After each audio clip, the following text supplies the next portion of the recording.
नमस्कार, स्वागत है आपका जनतंत्र टीवी पर और मैं हूं आपके साथ जोहे सिंह। बात करते हैं उत्तराखंड की खबरों की। धामी कैबिनेट में होगा बदलाव, नए विधायक बनेंगे मंत्री, कुछ पुरानों की छुट्टी भी होगी। मुख्यमंत्री कैंप कार्यालय में विधायकों की आवाजाही बढ़ी है, तो ये जानकारी आपको बताते चले।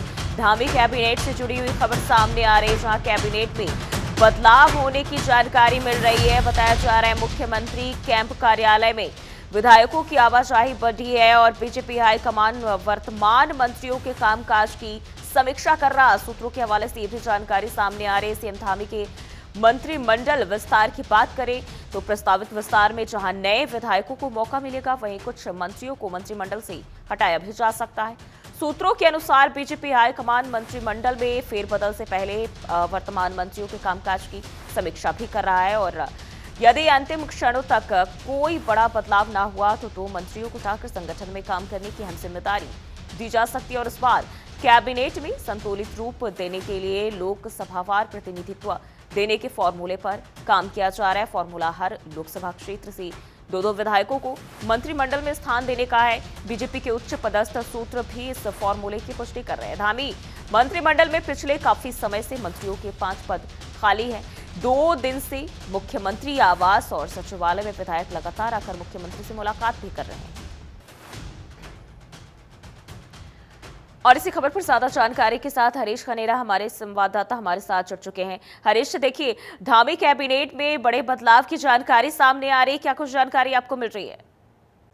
देखिए जो जिस तरह से उत्तराखंड की अगर बात करें तो उत्तराखंड में जो मंत्रिमंडल विस्तार होना है, लंबे समय से इसमें प्रयास चल रहे हैं। हालांकि अभी जो 5 पद अभी भी रिक्त हैं और जिनको बहुत जल्द भरे जाने की कवायद करने रही है और लगातार मुख्यमंत्री दौरे पे थे और ये भी प्रयास लगाए जा रहे हैं कि जिस तरह से दिल्ली दौरे के बाद मुख्यमंत्री जो के चक्कर लगा रहे हैं, तो ये भी कहीं ना कहीं साफ है कि हालांकि ये भी बिल्कुल देखना होगा कि किस तरह से यहाँ पे विस्तार किया जाता है। लेकिन ये माना जा रहा है कि कुछ नए विधायकों को यहाँ पर जिम्मेदारी बिल्कुल, ये भी जानकारी मिल रही है कि जो बीजेपी की आला कमान है, वो जो वर्तमान सदस्य हैं, कहीं ना कहीं उनके कार्यों की भी समीक्षा की जा रही है। फिर अगर हम आगे जो चयनित होने वाले हैं, तमाम चीजों को किस तरीके से जो है समन्वय बनाया जाएगा, किस तरीके से, किस आधार पर चयनित किए जाएंगे?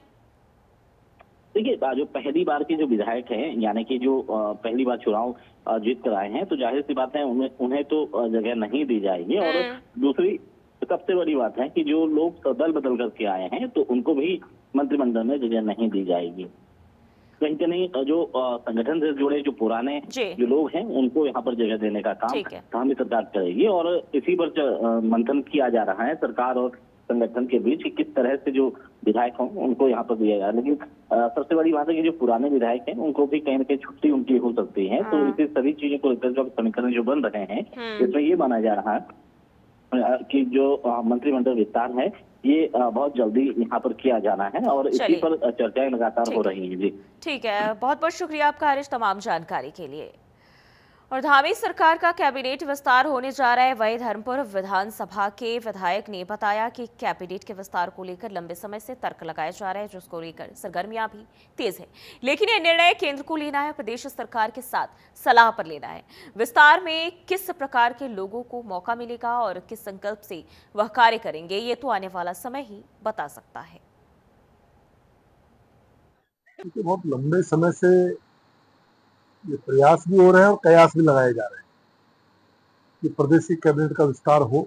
और जिस प्रकार मीडिया के माध्यम से सुनने में आ रहा है, पढ़ने में आ रहा है, तो थोड़ा हलचल बढ़ी है।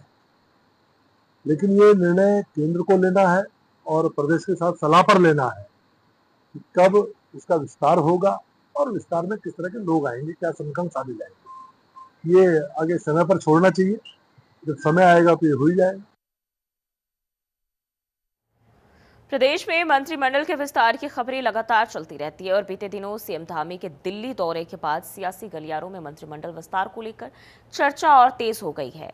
बीजेपी प्रदेश प्रवक्ता नवीन ठाकुर ने मीडिया से बातचीत करते हुए कहा कि सीएम धामी खुद यह कह चुके हैं कि बीजेपी संगठन जल्द ही पूरी तरह से इस पर जो स्थिति साफ कर देगा। कैबिनेट में कौन शामिल होंगे और कब विस्तार होगा, यह जल्द ही सबके सामने आएगा और हमें कुछ समय का इंतजार करना चाहिए।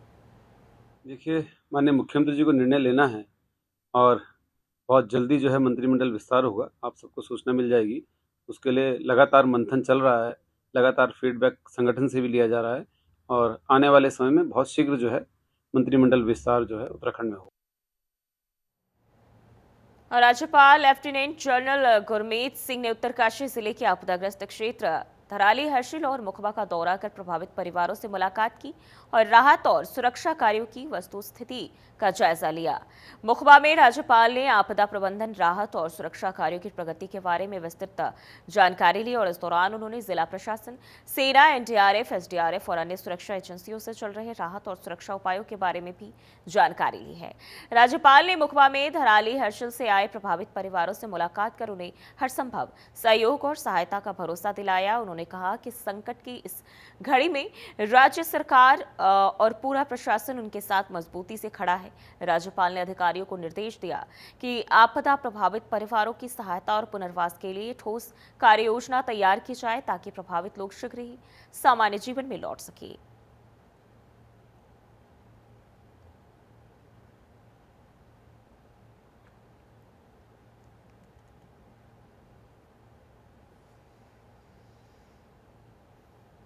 और प्रदेश में कांग्रेस लगातार धामी सरकार के कार्यकाल में कानून व्यवस्था का मुद्दा उठाती आ रही है, लेकिन हाल ही में बीजेपी के वरिष्ठ नेताओं के रवैये से कांग्रेस की बात को भी बल मिला है, जिससे अब कांग्रेस धामी सरकार को घेरने के लिए कल 26 अगस्त को राजभवन घेराव करने जा रही है, जिसमें कांग्रेस के बड़े दिग्गज भी जुटेंगे।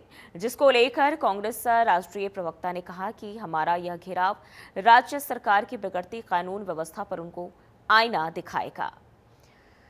तो धामी सरकार को घेरने की तैयारी कांग्रेस पार्टी की तरफ से राज्य में कानून व्यवस्था को लेकर कांग्रेस पार्टी सरकार को घेरने की तैयारी में 26 अगस्त को राजभवन कूच करेगी पार्टी और सरकार पर गरजते हुए जो कार्यकर्ता है वो नजर आएंगे। तैयारी पूरी है, भाजपा को घेरना है और इस सरकार को इनका असली चेहरा जो ये छुपा रहे हैं वो दिखाना है, क्योंकि छल छद्म के चाल चरित्र वाले, छलिए के चेहरे वाली सरकार को बताना है कि किस प्रकार से पूरे उत्तराखंड में कानून व्यवस्था ध्वस्त है और देश में जो पहला आतंकवादी था नथुराम गोडसे, उसी के रास्ते पे चलते हुए इन्होंने सरकार में रहते हुए पूरे उत्तराखंड में आतंक मचाया हुआ है। जहां देखो शब्दों से आतंक और इनके जो कृत्य है हमने देखा। हिमांशु चमोली तो केवल एक है, कितने हैं जो उगाही कर रहे हैं और रैट वैट और टैट वाली सरकार चला रहे हैं मुख्यमंत्री पुष्कर सिंह धामी जी। और इतना आतंक इन्होंने फैलाया है कि पूर्व मुख्यमंत्री और मौजूदा सांसद हरिद्वार त्रिवेंद्र सिंह रावत जी बार बार खनन माफियाओं के बारे में बात करते हैं, यानी कि माफियाओं की ये सरकार है और उनको उनका असली चेहरा दिखाने के लिए और कानून व्यवस्था दुरुस्त की जाए और इस मुख्यमंत्री को हटाया जाए, इसलिए हम चल पड़े हैं। और आगामी 26 अगस्त को कांग्रेस प्रदेश में बिगड़ती कानून व्यवस्था, वोट चोरी जैसे मुद्दों के खिलाफ राजभवन कूच कर प्रदर्शन करने जा रही है, जिसको लेकर बीजेपी की प्रदेश प्रवक्ता हनी पाठक ने कांग्रेस पर निशाना साधा है और उन्होंने बताया कि भारतवर्ष में आतंकवाद के रूप में कांग्रेस को जाना जाता है। आतंक फैलाने का कार्य तो कांग्रेस ही कर रही है।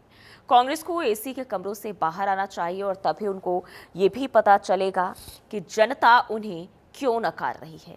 तो आपको बताते चले 26 अगस्त को राजभवन कूच करेगी कांग्रेस पार्टी और जिस पर सरकार को घेरने की तैयारी, वहीं अब बीजेपी की तरफ से भी इस पर प्रतिक्रिया। और प्रदेश प्रवक्ता ने कहा कि आतंक फैलाने का काम जो है कांग्रेस करती आई है और अब उन्हें पता चलेगा जनता उन्हें नकार रही है, इसका खामियाजा भी भुगतना पड़ेगा। आतंकवाद को अमेरिका में टेररिज्म, पाकिस्तान में जिहाद और भारतवर्ष में आतंकवाद के रूप में कांग्रेस को जाना जाता है। तो वो जिस प्रकार से बातें कर रही है, आतंक फैलाने का सर्वप्रथम कार्य तो कांग्रेस ही कर रही है। उनको कानून की अच्छी व्यवस्था नहीं दिखाई दे रही, उनको सब जगह प्रॉब्लम दिखाई दे रही है। तो मैं उनको ये राय दूंगी कि जो मोतियाबिंद का उन्होंने ऑपरेशन कराया था, उसको कराए हुए काफी समय हो चुका है। वो काला चश्मा हटा कर देखे तो आपको हर जगह सुख, समृद्धि, हरियाली और अच्छी कानून व्यवस्था निकलकर देखने को मिलेगी। थोड़ा एसी के रूम से बाहर आए और बाहर आकर थोड़ा जनता के बीच में बैठे, तब उन्हें पता लगेगा जनता उन्हें क्यों नकारती चली आ रही है, क्योंकि वो अपने एसी के बिल से कभी बाहर आ ही नहीं पाते। और वहीं पूर्व मुख्यमंत्री त्रिवेंद्र सिंह रावत ने राज्य की कानून व्यवस्था पर सवाल खड़े करते हुए बड़ा बयान दिया है, जिसमें त्रिवेंद्र सिंह रावत ने कहा कि हमारा राज्य ईमानदारी के लिए जाना जाता है, पर वर्तमान में जो कानून व्यवस्था के साथ कुछ लोगों के द्वारा खिलवाड़ किया जा रहा है, इससे राज्य की छवि खराब हो रही है। और इसके साथ ही त्रिवेंद्र सिंह रावत ने कहा कि तीरथ सिंह रावत पार्टी के बड़े नेता हैं और वो विधान परिषद के सदस्य भी रहे हैं, मंत्री रहे हैं, पूर्व सीएम रहे हैं और उनके भांजे के साथ धोखाधड़ी हुई है, जिसके मामले को भी अधिकारियों ने गंभीरता से नहीं लिया और यह बड़ा विषय है। चिट्ठी उस समय मैंने लिखा था। तीरथ सिंह जी का जो भांजा है वो हमको भी मामा बोलता है, क्योंकि हमने बहुत बाल्यकाल से उसको देखा है। तीरथ सिंह जी की बड़ी बहन यहीं गढ़ी कैंट में रहती थी, तो हमारा भी एक पारिवारिक रिश्ता नाता वहां पर रहा है। एक पूर्व मुख्यमंत्री जो विधानसभा में विधान परिषद में रहा, विधानसभा में रहा, मंत्री रहा, और उसको इस तरह से नॉन सीरियस वे में लेना बड़ा चिंता का विषय है। आज जो मेरे पास आए थे, ये गहरी जांच का विषय है। मेरे पास वो भी आए थे, कुछ लोग आज और भी आए थे जो इस तरह की पीड़ा से गुजर रहे हैं। मैं माननीय मुख्यमंत्री जी से आपके माध्यम से यही कहना चाहूँगा कि इसको बहुत सीरियसली लीजिए। तो त्रिवेंद्र सिंह रावत लगातार राज्य में कानून व्यवस्था को लेकर सवाल उठाते हुए नजर आ रहे हैं और कह रहे हैं कि मैं आगे भी इसको लेकर बातचीत करूंगा और पहल करूंगा। साथ ही साथ बात करें तो क्वारब क्षेत्र में लगातार भूस्खलन और मलबा गिरने से यातायात बाधित हो रहा है, जिससे यात्रियों को भारी दिक्कतों का सामना करना पड़ रहा है। और इस स्थिति को देखते हुए केंद्रीय सड़क परिवहन और राजमार्ग राज्य मंत्री अजय टम्टा ने क्वारब पहाड़ी का निरीक्षण किया।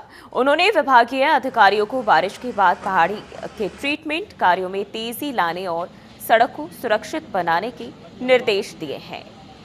तो अजय टम्टा ने क्वारब पहाड़ी क्षेत्र का निरीक्षण किया है और ये तस्वीरें भी सामने आई और उनके साथ जो इस दौरान कई सारे अन्य अधिकारी भी मौजूद रहे।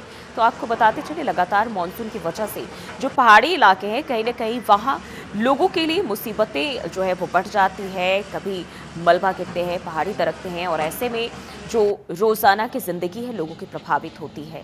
लेकिन वही अब देखें तो अजय टम्टा क्वारब पहाड़ी का निरीक्षण करने पहुंचे और जायजा लेते हुए नजर आए।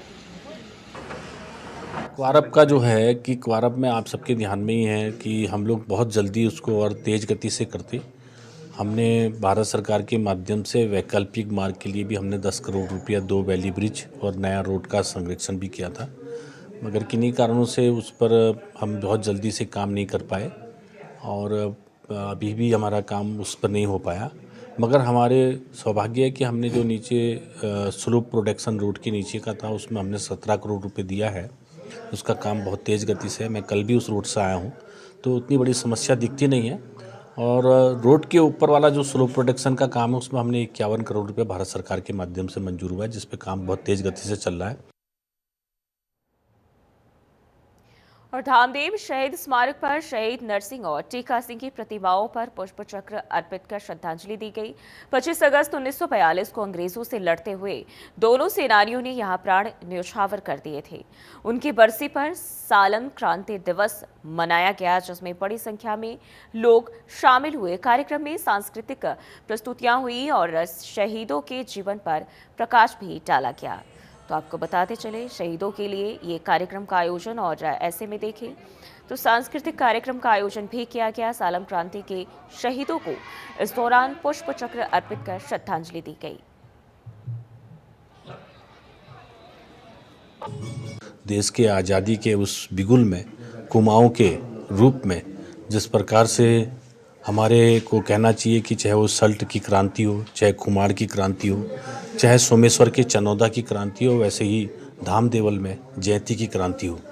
तो इन सभी स्थानों में भी 1942 के आसपास और जो भी स्वतंत्रता से संबंधित जब भी कोई क्रांतियाँ हुई हैं वो अलग अलग डेट्स में यहाँ भी हुई हैं।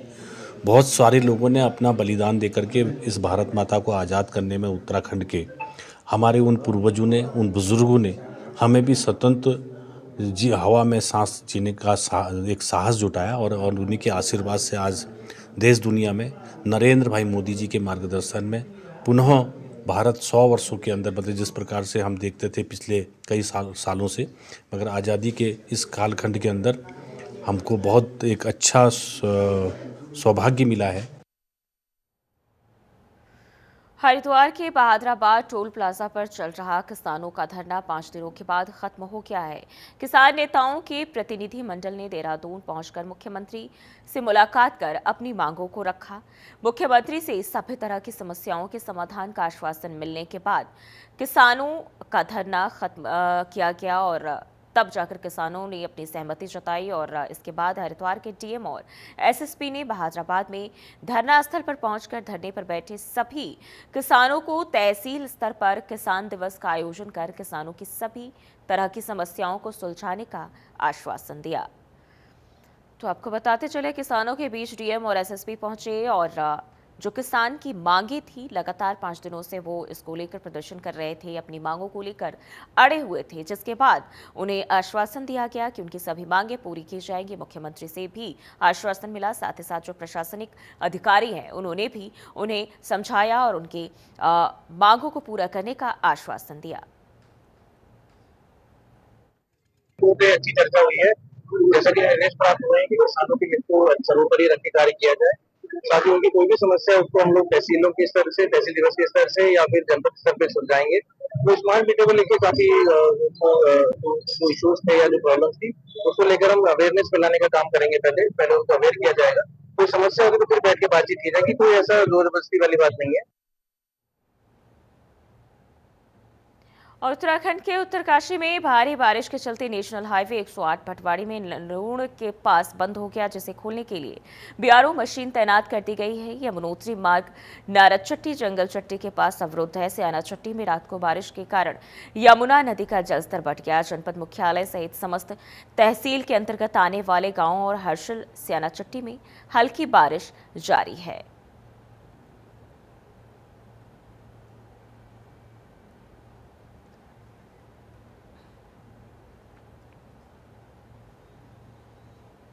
बढ़ते आगे, चमोली जिले के थराली ब्लॉक में हाल ही में हुई भारी बारिश ने तबाही मचाई है, जिसमें बिजली विभाग की लाइनें भी पूरी तरह क्षतिग्रस्त हो गई और इस प्राकृतिक आपदा के बावजूद बिजली विभाग के कर्मचारी और अधिकारी अपनी जान जोखिम में डालकर दिन रात बिजली आपूर्ति बहाल करने में जुटे हैं। बारिश और भूस्खलन से प्रभावित क्षेत्रों में टूटी हुई तारों और खंभों की मरम्मत के लिए कर्मचारी मुश्किल परिस्थितियों में काम कर रहे हैं ताकि स्थानीय लोगों को जल्द से जल्द बिजली सुविधा उपलब्ध हो सके। स्थानीय निवासियों ने कर्मचारियों के निस्वार्थ सेवा की सराहना की है और एक अधिकारी ने बताया कि कई क्षेत्रों में मलबा और कीचड़ जमा होने से मरम्मत कार्य में चुनौतियां आ रही है, लेकिन उनकी टीम पूरे समर्पण के साथ कार्य कर रही है। प्रशासन भी बिजली विभाग के साथ समन्वय बनाकर राहत कार्यों को गति दे रहा है।